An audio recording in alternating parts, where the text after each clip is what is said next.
America के काफ़ी सारे क्षेत्र पर स्पेनिश इंक्विजिशन लागू किया गया था। वहाँ के जो इंडिजीनियस लोग थे उन पर बहुत अत्याचार किए गए थे। उन्होंने उन मूर्तियों को उन स्पेनिश जो आक्रमणकारी थे उनसे बचाकर दूसरी जगह पर छुपा दिया था। In some versions it is the hiding place of deities who retreated from the Spanish invaders.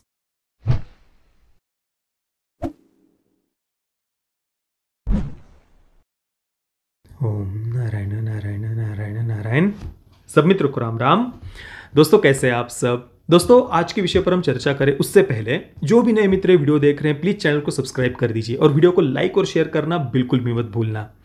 देखिए दोस्तों, आज से करीब 10 दिन पहले एस राजामौली जी की महेश बाबू के साथ में आने वाली जो अगली फिल्म है जिसे अभी SSMB 29 कहा जा रहा है, उसके बारे में एक बहुत ही इंटरेस्टिंग ऐसी अपडेट आई थी। उस अपडेट के अनुसार उस फिल्म में महेश बाबू का जो पात्र है वो हनुमान जी से इंस्पायर्ड होने वाला है, ऐसा बताया गया था। हनुमान जी जैसी शक्तियां उस पात्र में हमें देखने को मिल सकती है। ये जब मैंने सुना सच में मैं तो एकदम से उछल गया था ये न्यूज़ सुनते ही। पर तब तक भी मैंने इस फिल्म की कहानी क्या हो सकती है ये बिल्कुल भी सोचा नहीं था। मतलब ये तो पता चल गया था कि भाई हनुमान जी से ये कैरेक्टर इंस्पायर्ड हो सकता है, पर इससे ज़्यादा मैंने कुछ कल्पना ही नहीं की थी। कुछ ही दिन पहले 3-4 दिन पहले ही उसी वीडियो के नीचे जो मैंने 5 अपडेट्स वाला वीडियो बनाया था इस फिल्म के बारे में, उसके नीचे कमेंट आया और वो कमेंट इतना इंटरेस्टिंग था। उन्होंने जो स्टोरी को प्रिडिक्ट किया था ना, वो सुनकर मैं तो और भी ज़्यादा खुश हो गया कि भाई ऐसा अगर हो गया ना तो ये फिल्म तो पूरे वेस्टर्न वर्ल्ड को हिला कर रख देगी, सीरियसली। और मैं तो हृदय से चाहता हूं कि भाई जो भी उन्होंने प्रिडिक्ट किया है मैं आपको वो आगे बताने वाला हूं, क्योंकि ये इतना इंटरेस्टिंग है ये जो मैंने वो कमेंट पढ़ा। इस पर मैं तो चाहूँगा कि अधिक से अधिक चर्चा हो और SS राजामौली जी तक या उनके जो पिताजी है उन तक ये भाई ये बात पहुंचनी चाहिए और कहीं ना कहीं पर इसका वे उल्लेख या कुछ तो यार इसके बारे में उल्लेख होना चाहिए। देखिए वो ये कमेंट है, आप यहाँ पर पढ़ सकते हैं। चलिए मैं आपको पढ़कर बताता हूँ। It is not African but Amazon jungles, and my prediction it will be adventure in Honduras country because there is statue and lost city of Lord Hanuman and the story will be based on it. And this country is located in South America. My prediction, I hope you will include in your channel my revelation. हालांकि दोस्तों ये film Amazon के जंगलों में स्थित होने वाली है या फिर अफ्रीकन जंगलों में स्थित होने वाली है ये बात ज़्यादा मायने नहीं रखती है, क्योंकि SS राजामौली जी ने पहली बार जब इस फिल्म के बारे में वक्तव्य दिया था तब उन्होंने कहा था कि my next film with Mahesh Babu will be a globe trotting action adventure. It's going to be a kind of James Bond और Indiana Jones film with Indian roots. तो उन्होंने इसे ग्लोब ट्रोटिंग एक्शन एडवेंचर कहा था, यानी विश्व भ्रमण कराने वाली एक्शन एडवेंचर फिल्म। अब विश्व भ्रमण कराने वाली है तो कहानी हमें अमेज़न के जंगलों में भी ले जा सकती है, हॉन्डुरस के रेन फॉरेस्ट में भी ले जा सकती है, अफ्रीकन जंगलों में भी ले जा सकती है। तो विश्व भ्रमण ये फिल्म हमें कराने वाली है, तो जंगल कौन सा है ये बात ज़्यादा मायने नहीं रखती है। तो देखिए उन्होंने ये रिवील किया था। हालांकि हॉन्डुरस के बारे में हमने इससे पहले हमारे चैनल पर किसी तो एक दो वीडियो में चर्चा की हुई है। मुझे पक्का तो याद नहीं आ रहा कि कहाँ पर मैंने चर्चा की थी। मैंने खुद भी सर्च किया पर मुझे खुद ही नहीं मिल पाया कि मैंने कहाँ पर इसके बारे में चर्चा की थी। बहुत कई वर्ष हो गए उस बात को, 3-4 वर्ष पहले किसी तो एक वीडियो में मैंने चर्चा की थी। पर अभी जब मैंने ये न्यूज़ सुनी तो मेरे मन में ये विचार ही नहीं आया जो बात उन्होंने कही है। हालांकि उन्होंने जो कहा है कि ये साउथ अमेरिका में बेस्ड है, तो हॉन्डुरस साउथ अमेरिका में नहीं तो सेंट्रल अमेरिका में है और अमेज़न के जो जंगल है वो साउथ अमेरिका में है। वैसे ज़्यादा कोई अंतर नहीं है, भले ही अमेज़न के जंगल में बेस्ड हो पर हॉन्डुरस वहाँ से काफ़ी करीब है और हॉन्डुरस में भी अमेज़न की तरह रेन फॉरेस्ट है पूरा, बिल्कुल उसी प्रकार से घना जंगल है। तो ये कनेक्शन बिल्कुल फिट बैठता है। अब सबसे पहले हॉन्डुरस का इतिहास क्या है, यहाँ पर ये जो हनुमान जी का जो lost city of Lord Hanuman कहा जाता है वो क्या है, उसका पूरा इतिहास क्या है, उस पर हम चर्चा करते हैं। तो 1940 में थियोडोर मोडे नाम के एक एक्सप्लोरर थे, वे हॉन्डुरस में एक एक्सपीडिशन पर गए थे। In 1940, George Gustav Hay hired Morde to lead an expedition to Honduras for the Museum of American Indian. 2 previous expeditions performed by R. Stuart Murray had turned up rumors of a lost city, which according to Murray, the locals called the lost city of Monkey God. उसके पहले भी 2 expeditions हो चुके थे और Theodore mode एक बार और expedition पर गए थे और उन सब के अनुसार वहाँ के जो लोकल लोग हैं उन्होंने वो जो लॉस्ट सिटी है उसे lost city of monkey God बताया था। इस एक्सपीडिशन पर जाने के 4 महीनों के बाद में मोर्डे और उनके जो कलीग्स थे उन्होंने अमेरिका ये न्यूज़ भेजी कि उन्होंने ईस्ट होंडुरस में एक बहुत ही गुप्त ऐसी जगह को खोज लिया है।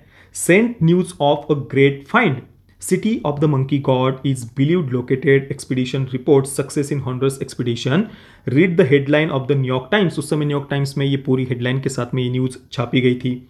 जब मोर्डे और उनके कलीग्स वापस लौट कर आए तो उन्होंने अपने साथ में हजारों आर्टिफैक्ट्स वे अपने साथ में लेकर के आए थे, कलाकृतियाँ, प्राचीन ऐसी कलाकृतियाँ। उन कलाकृतियों में क्या क्या था? बांसुरी थी, भाले थे और मूर्तियाँ थी, पत्थरों से तराशी गई मूर्तियाँ थी और पत्थरों के बर्तन भी थे। हजारों ऐसी कलाकृतियाँ वे अपने साथ में लेकर के आए थे। और साथ में उन्होंने वहाँ पर गोल्ड, सिल्वर, प्लेटिनम वगैरह भी देखने की बात कही थी। इसके बाद कुछ बाढ़ वहाँ पर आ गई थी और उस कारण से वे आगे और ज़्यादा खोज नहीं कर पाए थे, वापस लौटना पड़ा था उन्हें। और वे 1 साल के बाद में 1941 में फिर जाने वाले थे, पर उन्हें वापस कभी जाने को ही नहीं मिला। और बाद में अचानक से एक दिन उनकी मृत्यु हो गई। कुछ लोग उसे हत्या कहते हैं और कुछ लोग उसे सुसाइड कहते हैं कि थियोडोर मोर्डे ने सुसाइड कर ली थी, पर ज़्यादातर लोगों की ये कॉन्स्पिरेसी थियरीज है कि मोर्डे को मार डाला गया था। और वहाँ से वापस आने के बाद में 1940 में उन्होंने द अमेरिकन वीकली नाम के मीडिया हाउस के लिए ट्रेवलॉग भी लिखा था। Morde went on to write a colourful travelogue of his experiences titled In the Lost City of Ancient America's Monkey God for the American Weekly. I am convinced that we have found the site of the legendary lost city of the Monkey God. और आगे उन्होंने कहा कि towering mountains flank the ideal setting where he discovered a walled city with a monkey god that resembled Hanuman from Hindu culture. The temple of the God was not found, मतलब उन्हें वो मूर्ति तो मिली थी हनुमान जी की, पर उसका जो मंदिर था वो उस समय नहीं था, टूट चुका था, उसके अवशेष उन्हें वहाँ पर मिले थे।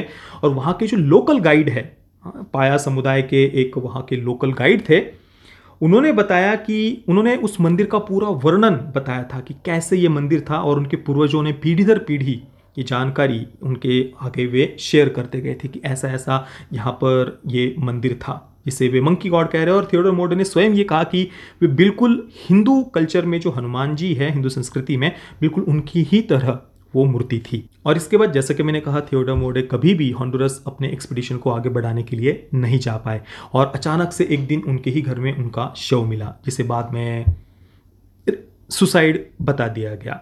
हालांकि इसके और भी कई सारी कंस्पिरेसी थियरीज आगे आई हुई है। अब देखिए, ये जो lost city of monkey God जिसे कहा जाता है, इसको लेकर बाद में भी कई सारे एक्सपीडिशंस हुए कि भाई थियोडोर मोर्डे ने कहाँ पर इसे बताया था, कहाँ है वो जगह।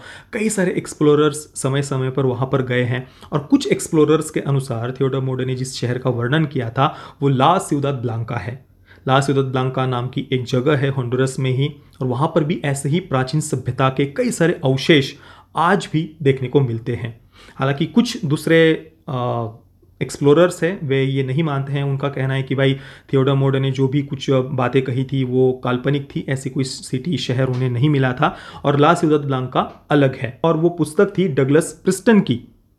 डगलस प्रिस्टन ने थियोडोर मोर्डे को पूर्ण रूप से गलत साबित कर दिया और अपनी अलग ही थियरी बताई कि भाई नहीं, थियोडोर मोर्डे को ऐसी कोई शहर, ऐसा कोई सिटी नहीं मिली थी, और ला सिउदाद ब्लांका भी अलग है। और जो आर्टिफैक्ट्स, जो प्राचीन कलाकृतियाँ थियोडोर मोर्डे हजारों अपने साथ में लेकर के आए थे, वो तो उन्होंने कई बाजार से किसी दूसरी जगह से खरीद ली थी। इस प्रकार की बचकानी बातें डगलस प्रिस्टन ने अपनी उस पुस्तक में की है। हालांकि ये बड़ी आश्चर्य की बात है कि डगलस प्रिस्टन को आखिर थियोडोर मोर्डे को गलत साबित करने के पीछे क्या उद्देश्य था। एक स्पेशली अलग से पूरी बुक उन्होंने लिखी, और उस बुक का नाम ही यही है, the lost city of the monkey God. पुस्तक का नाम तो ये उन्होंने दिया है, पर उसमें इस बात का ही उन्होंने खंडन कर दिया है कि ऐसी कोई lost city of monkey God नहीं है। ला सिउदाद ब्लांका अलग है, वहाँ के अवशेष अलग है, और जो प्राचीन कलाकृतियाँ वो लेकर के आए थे वो तो कहीं से दूसरी जगह से उन्होंने खरीद ली थी। ऐसी बचकानी सी बातें उस पुस्तक में उन्होंने बाद में लिखी थी। एक और विशेष बात इसमें जानने को मिलती है कि ये जो हॉन्डुरस का पूरा जो क्षेत्र है, और भी दूसरी अमेरिका के काफ़ी सारे क्षेत्र पर स्पेनिश इंक्विजिशन लागू किया गया था। इंक्विजिशन का अर्थ होता है रोमन कैथोलिक चर्च के द्वारा बनाया गया एक ऐसा संगठन, एक ऐसी न्याय व्यवस्था जो किसी एक क्षेत्र पर लागू की जाती है। और यह संगठन ये काम करता है कि उस क्षेत्र में रहने वाले जो लोग चर्च की मान्यताओं में विश्वास नहीं करते हैं उनको वो दंडित करता है। दंड क्या होता है? उस दंड को ऑटो द फ कहा जाता है। आप अभी भी गूगल पर सर्च करते हैं और सर्च कर सकते हैं ऑटो द फ का क्या अर्थ होता है। ऑटो द फ यानी हेरेटिक्स को जिंदा जलाना। तो जो लोग चर्च की मान्यताओं में विश्वास नहीं करते थे, कन्वर्ट नहीं होते थे, उन पर इस प्रकार से अत्याचार किए जाते थे, उनको जिंदा जला दिया जाता था, दंडित किया जाता था। भारत में भी पोर्तुगीजों ने दक्षिण भारत के एक बहुत बड़े क्षेत्र पर यह इंक्विजिशन लागू किया था। आप गोवा इंक्विजिशन के बारे में गूगल पर सर्च कर सकते हैं, पढ़ सकते हैं। हजारों हिंदुओं को इस प्रकार से प्रताड़ित किया गया था, जिंदा जला दिया गया था। क्यों? क्योंकि उन्होंने कन्वर्ट होने से मना कर दिया था। आज भी गोवा में हथकतरो खाम इसका पूरा एक प्रकार से वो साक्ष्य देता है इस बात की। इसका पूरा इतिहास अगर आपको जानना है तो मैंने इस पर अलग से वीडियो बनाया हुआ है, ये वीडियो आप देख सकते हैं। मनोहर पर्रिकर जी ने इस पर एक पूरी डॉक्यूमेंट्री बनवाई थी, हाँ, उसका मैंने यहाँ पर रिव्यू किया हुआ है। प्लीज़ ये वीडियो आप अवश्य देखना। तो जो मैं बात कह रहा था कि एक बहुत इंटरेस्टिंग बात जानने को मिलती है वो ये कि जब स्पेनिश इंक्विजिशन इस क्षेत्र में हुआ था, वहाँ के जो इंडिजीनियस लोग थे उन पर बहुत अत्याचार किए गए थे। और जो प्राचीन देवी देवताओं की जो वे पूजा करते थे, जिसमें हनुमान जी की पूजा करने की बातें कई अलग अलग एक्सप्लोरर्स ने कही है, विशेषज्ञों ने, इतिहासकारों ने कही है, तो वे जो वहाँ के प्राचीन लोग थे, जिन्हें इंडिजिनियस पीपल्स लोग कहा जाता है वहाँ के, उन्होंने उन मूर्तियों को उन स्पेनिश जो आक्रमणकारी थे उनसे बचाकर दूसरी जगह पर छुपा दिया था। मैं आपको पढ़कर बताता हूँ। इन some versions it is the hiding place of deities who retreated from the Spanish invaders। जो स्पेनिश आक्रमणकारी थे उनसे छुपाकर इस एक गुप्त ऐसी जगह है ला सिउदाद ब्लांका में, जहां पर इन देवी देवताओं की मूर्तियों को रखा गया है। इंडिजिनियस पीपल सच एज पेच या पेक, तवकाज and mosquitoes talk about a city that can not be entered. La Ciudad Blanca में एक ऐसा शहर है जहां पर आप अंदर नहीं जा सकते हैं। और if regular people enter they can not take anything out of it, and if they tell where it is they will be punished. मतलब वो जो गुप्त शहर है ला सिउदाद ब्लांका में, वहां पर कोई जा नहीं सकता। अगर कोई जाता है तो वहां से कुछ वस्तु वो ला नहीं सकता, और अगर लाता है, किसी को वो बाहर बताता है, तो उसे दंडित किया जाता है। हो सकता है कि जो थियोडोर मोडे हैं वे उस गुप्त सिटी में गए हो, वहाँ से उन्होंने कुछ आर्टिफैक्ट्स लाए थे और इस कारण से उन्हें बाद में उनकी हत्या हुई या क्या, कुछ कहा नहीं जा सकता इसके बारे में, पर ये हमें पढ़ने को मिलता है। और कुछ लोगों के अनुसार ये वो जगह है, गुप्त शहर, जहाँ पर स्पेनिश इन्वेडर्स से बचाकर मूर्तियों को छुपाया गया था, ताकि वे स्पेनिश इन्वेडर्स जिन्होंने इंक्विजिशन वहाँ पर लागू किया था और लाखों जो वहाँ के इंडिजिनियस लोग थे उनकी हत्या की गई थी। इसके बारे में अभी हाल ही के समय में आई हुई वेनेसडे ये जो वेब सीरीज़ है उसमें भी इसका वर्णन आता है, स्पेनिश इंक्विजिशन और किस प्रकार से वहाँ के जो प्राचीन लोग थे उनको जिंदा जला दिया गया था। ये पूरा उस वेब सीरीज़ में दिखाया हुआ है। तो आप कल्पना करिए दोस्तों कि एक फिल्म मेकर इस पर क्या क्या नहीं दिखा सकता, क्या क्या नहीं बना सकते। कितनी सारी एक्सपीडिशन पर आधारित फिल्में बनी हुई है, पर आज तक किसी भारतीय फिल्म मेकर ने इस पर कुछ बनाने का प्रयास नहीं किया। ये अपने आप में ही कितना बड़ा आश्चर्य है, देखिए। और मैं तो हृदय से चाहता हूं कि भाई एस.एस. राजामौली जी की आने वाली जो अगली फिल्म है उसमें कहीं ना कहीं पर इस बात का कोई वर्णन हो, भले ही वो अमेजॉन के फॉरेस्ट में बेस्ड जंगल एडवेंचर हो या हॉन्डुरस के रेन फॉरेस्ट में, दोनों में से किसी भी जंगल पर बेस्ड हो, या इवन अफ्रीकन जंगल भी दिखाना हो तो भी हॉन्डुरस से कुछ ना कुछ कनेक्शन दिखाया जा सकता है। अब विदेशी बाहर के किसी जंगल में ये कहानी स्थित होने वाली है, महेश बाबू में हनुमान जी जैसी शक्तियां होने वाली है, तो इसका कनेक्शन बिल्कुल हॉन्डुरस से दिखाया जा सकता है और कितनी इंटरेस्टिंग कहानी बताई जा सकती है। स्पेनिश इंक्विजिशन का भी कहीं ना कहीं पर थोड़ा सा उल्लेख किया जा सकता है कि किस प्रकार से वहाँ के जो इंडिजीनियस लोग थे, प्राचीन लोग थे, जो देवी देवताओं की मूर्ति पूजा करते थे, उन पर कैसे अत्याचार किए गए थे, उन मूर्तियों को कैसे एक लॉस्ट सिटी में, गुप्त शहर में छुपाया गया था, जहाँ पर कोई भी आज भी नहीं जा सकता। अगर कोई जाता है, वहाँ से कुछ लेकर के आता है, बाहर किसी को बताता है तो उसको दंडित किया जाता है। और इस पूरे इस पूरी प्राचीन सभ्यता को बचा कर रखने के लिए वहाँ के लोगों की कुछ ऐसी गुप्त ऐसी सोसाइटी है, एक कुछ है ऑर्गेनाइजेशन टाइप कुछ ऐसा, जो अपनी सभ्यता को कल्चर को आज भी बचा कर रखे हुए हैं। स्पेनिश इन्वेडर्स से जैसे उस समय बचाया था, कितना कुछ दिखाया जा सकता है, आप कल्पना करिए दोस्तों। भाई पता नहीं ये SSMB 29 किस विषय पर आधारित होगी, पर मुझे ये कंसेप्ट बहुत पसंद आया। जो भी ये कमेंट मैंने पढ़ा उसके बाद में तो बहुत कुछ मैंने सोचा, और अच्छा हुआ चलो होंडुरस के बारे में हमने इस वीडियो में चर्चा कर ली। आगे कभी भी मुझे ढूंढना होगा तो इस वीडियो में, या किसी को भी जानना होगा तो इस वीडियो के माध्यम से ये जानकारी आगे जा सकती है। बाकी दोस्तों आपको ये पूरा कंसेप्ट कैसा लगा, कितना इंटरेस्टिंग हो सकता है मुझे आप बताइए। और भी आपके मन में क्या क्या बातें आई है कि क्या कहानी हो सकती है, हनुमान जी जैसी शक्तियां महेश बाबू में क्यों है, क्यों उनसे इंस्पायर्ड एक कैरेक्टर है, और वो भी विदेशों में, बाहर, भारत से बाहर जंगल एडवेंचर में पर बेस्ड ये फिल्म होने वाली है। तो आखिर क्या है, क्या हो सकता है, आपका इमेजिनेशन, आपकी कल्पना मुझे प्लीज़ नीचे कमेंट में अवश्य बताना। ये वीडियो देखने के लिए आप सभी मित्रों का बहुत बहुत धन्यवाद। प्लीज़ वीडियो को लाइक और शेयर ज़रूर करना। जय श्री राम, वंदे मातरम।